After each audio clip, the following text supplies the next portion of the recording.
मुसळधार पावसानं संपूर्ण राज्यात हजेरी लावली आहे. पुण्यात तर पावसानं हाहाकार माजवलाय. अनेक ठिकाणी जनजीवन विस्कळीत झालंय. मुंबई, रायगड, पालघर, ठाणे भागात पावसानं दमदार बॅटिंग केली आहे. असाही मुसळधार पाऊस आता अजून असून रेड अलर्टचा इशारा देण्यात आला. रायगड जिल्ह्यातली सर्व शाळा, महाविद्यालये यांना विद्यार्थ्यांना सुट्टी जाहीर करण्यात आली, असे आदेश जिल्हाधिकाऱ्यांनी दिलेत. रायगडसोबत ठाण्यातील शाळा, खासगी अनुदानित, अंशतः अनुदानित आणि सर्व व्यवस्थापनाच्या प्राथमिक शाळांना सुट्टी जाहीर केली आहे. डोंबिवली महापालिका परिसरातील शाळांनाही सुट्टी जाहीर करण्यात आली आहे. पुण्यात पावसानं धुमाकूळ घातलाय. जनजीवन विस्कळीत झालंय.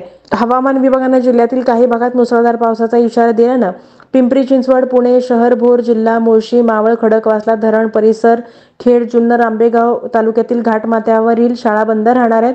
कोल्हापूर जिल्ह्यात सुरू असलेल्या पावसानं शाळांना 2 दिवस सुट्टी जाहीर झाली आहे. सांगली जिल्ह्यातील मिरज, पलूस, वाळवा, शिराळा तालुक्यातील सर्व अंगणवाडी शाळा आणि महाविद्यालयांनाही सुट्टी जाहीर करण्यात आली आहे.